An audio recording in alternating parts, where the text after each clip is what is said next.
নমস্কার বন্ধুরা, আমার পাকশালাতে আপনাদের সবাইকে স্বাগত। আশা করি আপনারা সবাই ভালো আছেন, আমরাও ভালো আছি।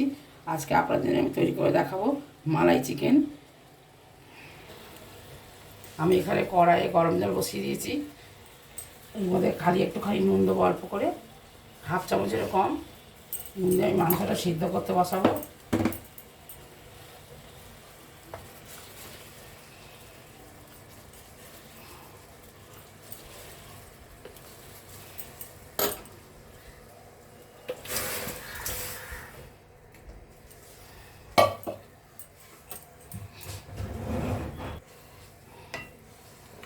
ঢাকা দিয়ে দেবো, ঢাকা দিয়ে সিদ্ধ হওয়া অবধি অপেক্ষা করবো।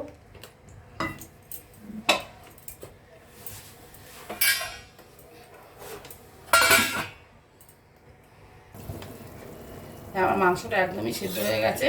আমি এবার জল থেকে মাংসটা আলাদা করে, স্টকটা আমি আলাদা রেখে দেবো, মাংসটা আলাদা রাখবো।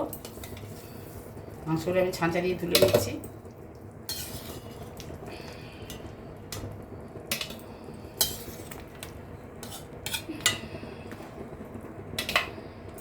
আমার তেলটা গরম হয়ে গেছে। এর মধ্যে আমি দুটো তেজপাতা দিলাম, আর এই স্টার অনিস আধখানা দিয়েছি, আর দারচিনি, একটা বড় এলাচ, লবঙ্গ, আর ছোটো এলাচ পাঁচ ছটা আমি সোমবার দিয়ে দিচ্ছি।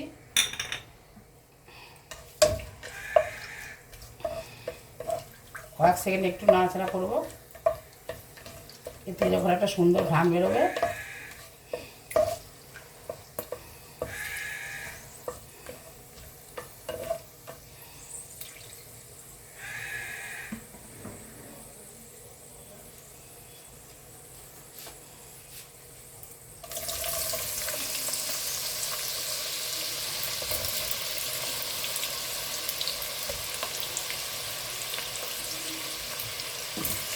কিছুটা পেঁয়াজ যেহেতু দিলাম, কিছুটা আমি রেখে দিয়েছি, এটা আমি একটু পরে দেবো।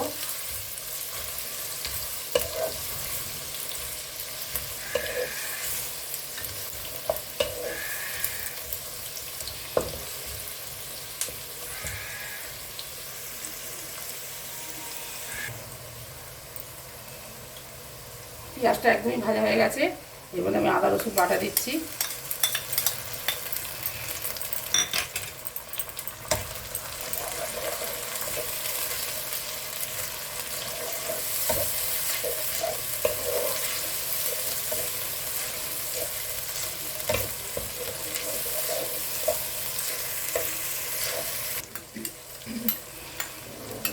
এবার আমি কাঁচা লঙ্কা বাটা দিচ্ছি।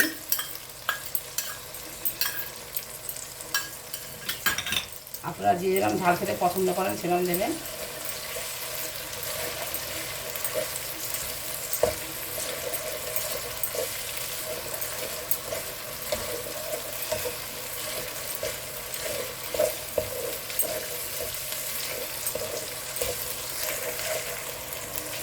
এবার আমি সিদ্ধ করে রাখা মাংসটা আলাদা করে দিয়ে দিলাম, মধ্যে দিয়ে দিলাম। বাকি যে পেঁয়াজটা বেঁচেছিল ওটাকেও দিয়ে দিচ্ছি। এবার দুটোকে একসঙ্গে খুব ভালোভাবে কষবো। এবার সবগুলো মিলে আমি খুব ভালোভাবে কষে নেবো। যতক্ষণ না এই পেঁয়াজটা ভাজা হচ্ছে ততক্ষণ কষবো।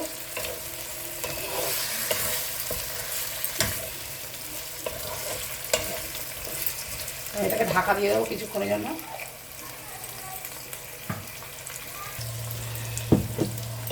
হ্যাঁ, আমার মাংসটা একদমই কষা হয়ে গেছে। আপনাদের একটা কথা বলা হয়নি, আমি এর মধ্যে কয়েক টুকরো আলু দিয়েছি। আমার ছেলেরা আলু ছাড়া খেতে পারে না, তো ওই জন্য আমি একদম অল্প আলু দিয়েছি।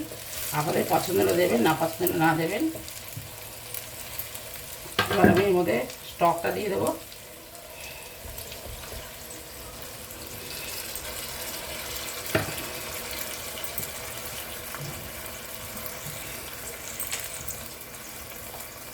আমি আদার মতো নুন দেবো।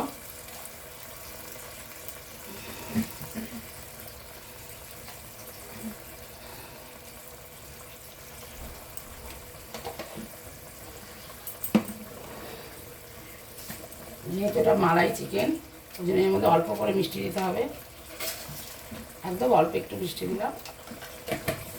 আপনারা না খেলে না দেবেন, দিলে ভালো হয়।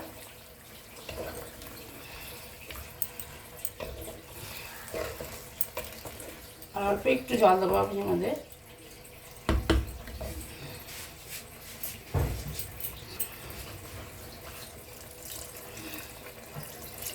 যেহেতু আমার মাংসটা সিদ্ধ করার জন্য অল্প জল দিলাম, দিয়ে ঢাকা দিয়ে দেবো।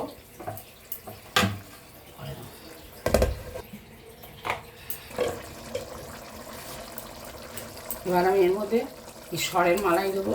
যে সরটাকে মিক্সিতে ভালো করে করে নিয়েছি, পেস্ট করে নিয়েছি। যেহেতু মালাই চিকেন, মালাইটা একটু বেশি দিতে হবে, 1 বাটির মতো দিতে হবে।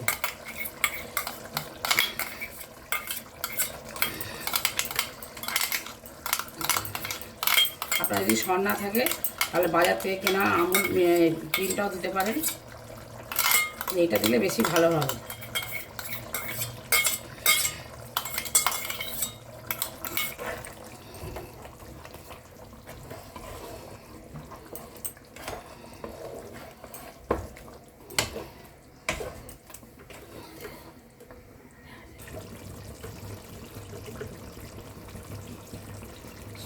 মাংসটা আমার একদমই রান্না হয়ে গেছে। এবার আমি গরম মশলা দিয়ে নামিয়ে নেব। নামিয়ে পরিবেশন করে আপনাদের দেখাচ্ছি।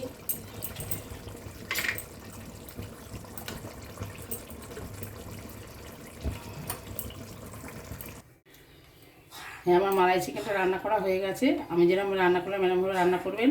আর আপনারা যে দেখতে পাচ্ছেন এখান থেকে যে ঘি বেরিয়ে গেছে, ওইটা সরবাটা দেওয়ার জন্য বেরিয়েছে। এরকম অবস্থা হলে তখনই আপনারা গ্যাস থেকে নামাবেন। আমি রান্নাটা খুবই সহজ পদ্ধতিতে করেছি, আপনাদের আশা করি ভালো লাগবে। যদি ভালো লাগে আমার চ্যানেলটা লাইক দেবেন, সাবস্ক্রাইব করবেন। যদি ফেসবুক থেকে দেখেন তাহলে ফলো করবেন, আর যদি ইউটিউব থেকে দেখেন তাহলে সাবস্ক্রাইব করবেন। আপনারা সবাই ভালো থাকবেন, সুস্থ থাকবেন। ফিরে আসবো অন্য কোনো রেসিপি নিয়ে। নমস্কার।